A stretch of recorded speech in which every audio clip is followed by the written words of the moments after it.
Hey, how's it going, everyone? Welcome back to my channel. I don't know if you can tell, the lighting is a little bit different in here. I just got my very first set of box lights.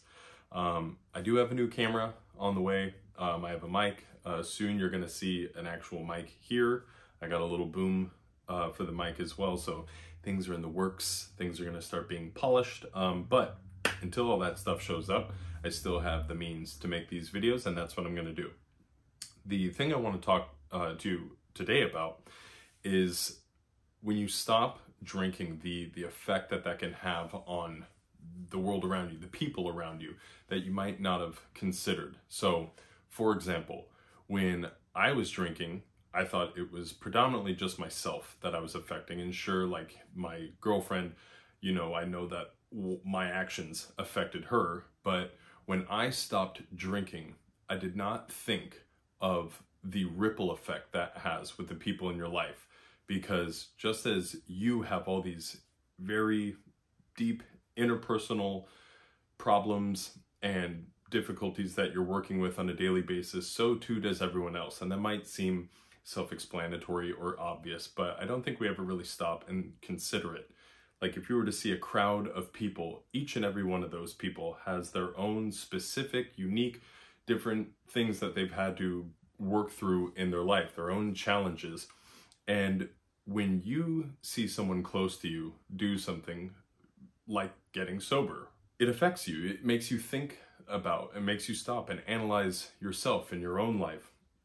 And I had not considered that when I got sober, it might kind of have that effect. It's such a personal thing, and you deal with so much internal struggle that I think it's only natural to not really focus on how that is going to affect the people in your life, the world around you, to the extent that I'm talking about.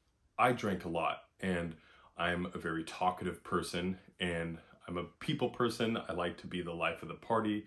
And so for those reasons why, I was a class clown, all that stuff, I have a way of influencing other people around me. And I don't mean that as a brag or a humble brag or anything like that.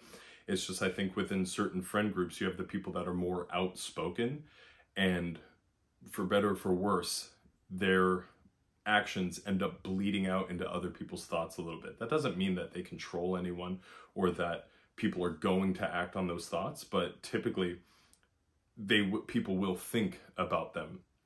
So if you were anything like me, when I stopped drinking, I was such an outward alcoholic. Even though I thought I had so many people convinced that I didn't drink as much or I wasn't an alcoholic, when I was getting my shit together, it was kind of this like, wow, if he is doing this work, where does that put me? The whole point of this is that when you are working on yourself and when you are improving yourself and setting goals, just the fact that people are next to you, right, that they're witnessing that, can have a positive effect on the people around you. I guess another way is to put it like this.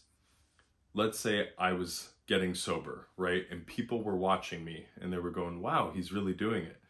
And they started thinking about maybe some changes that they should make in their own life. And then I fell off and I just became a drunk again and I was drinking all the time. That might inadvertently make them go like, well, I guess if he's not doing it, maybe I don't have to do it. Not all of this is going to be conscious thought, right? Like a lot of this is subconscious, and it's kind of more of like feelings that people might get. And I don't think you have to be a psychologist to understand that we are social creatures and the behavior of one can affect the many.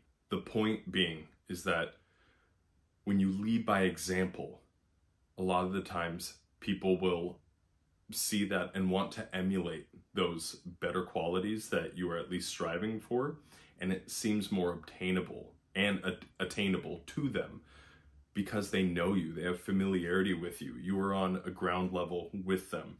You're not some influencer they're watching, you're not a movie star or celebrity or anything like that. It's a person that they know intimately, potentially, or at least on a person-to-person basis.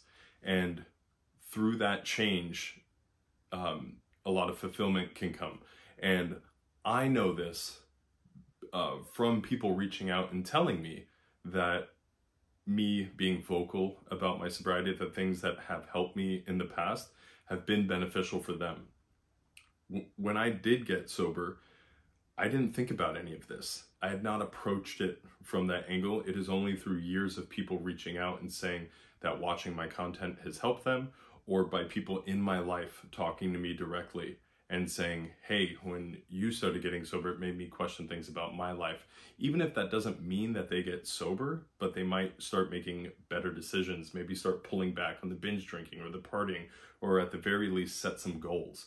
So I think it is a really cool thing when you step back and you see that. And it's not to take a position of ego or gloating. If anything, it's practice in being selfless, you know, knowing that like, wow, just by me working on myself, other people are trying to improve their lives. But it's totally reciprocated, because as you are working on yourself, other people are working on themselves, and maybe they approach something that you're really proud of or something that you've wanted to do. And as they get better and better at that, and they obtain those goals or attain those goals, you start realizing like, wow, if they can do it, I can do it. And so it's just this kind of symbiotic relationship of shifting your life to a goal-oriented mindset as opposed to one of self-destruction and self-pity.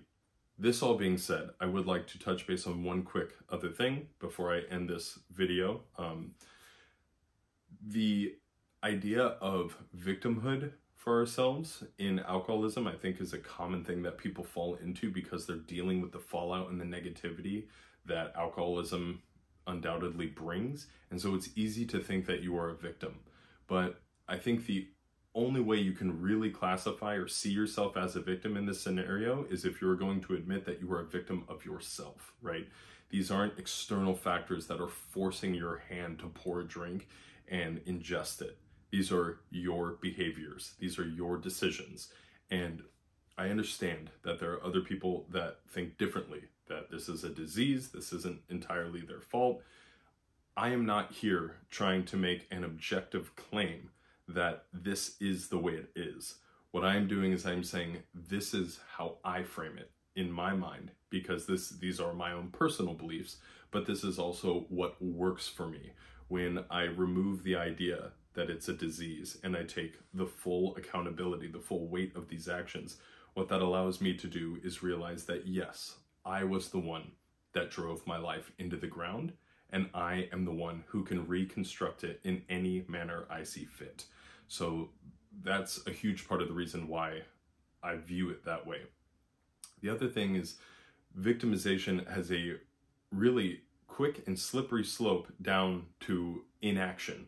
And that's the worst thing that you can do when you're trying to get sober, is remain flat, stagnant, right? The idea is that you're actively working towards goals that you want to achieve. And if you're thinking, woe is me, the world is happening to me, I think you're going to be stuck in this quagmire of self-despair. The best thing, in my opinion, that you can do is understand that the universe just is. It doesn't hate you, it doesn't love you, it is just there, much like a glass of water is on the table. It is indifferent, it doesn't have any emotions towards you, it is just there. You can have your own personal beliefs on life and death and philosophies of, you know, whether God exists or if there's any divinity to life or, you know, divine intervention, any of that, that's fine. These are all our own personal beliefs. The entire point of my channel is to offer you my opinions and how I approach things, and if they resonate with you, feel free to pick up what works and leave the rest. Even if you disregard everything I'm saying, that's fine. I appreciate you watching the video regardless. I think it's really important to listen and seek other opinions, even if they are opinions that you disagree with, for the sole purpose of learning what they are and fleshing out better why you don't agree with something, or challenging your worldview, because I think that the truth shines the brightest under intense scrutiny. The more you dig, the more true it should become if something is true. And in my experience, this has been true. I understand truth is not a relative term, but when I say truth, I define that by being something that actively works and has imparted what I thought would happen when I applied this to my life.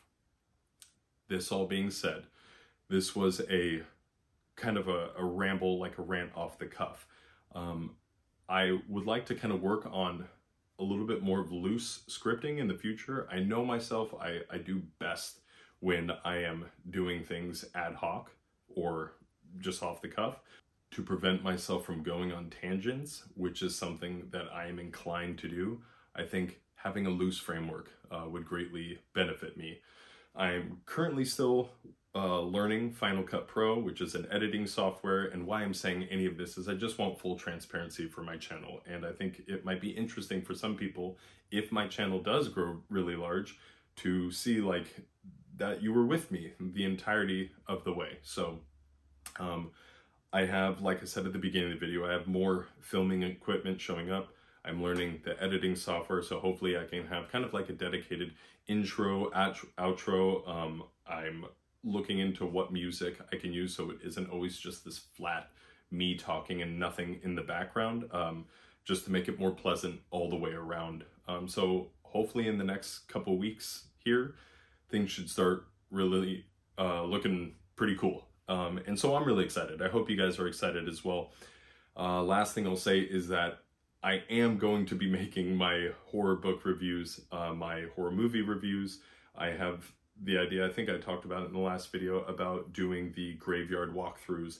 And these are all just things that I'm passionate about. This is just basically a reflection of who I am. And I realize that social media is, by and large, a big part of that is like finding people that you like and you resonate with, and basically following their life. And it took me a long time to get to that position, to even accept that. And I think that's part of the reason, amongst other things, why my channel just kind of stagnated for a long time, is because I couldn't wrap my head around that concept. But as time moves forward and the opportunity kind of starts fleshing out a little bit better in my mind of something that I could potentially do with my life, I have more motivation to at least give it a shot. So that all being said, guys, I really appreciate you being here and watching my video. If there's anyone that you think might benefit from seeing my content, please, please, please share it with them. And like, share, subscribe, all of the things. And I'll be seeing you all really soon.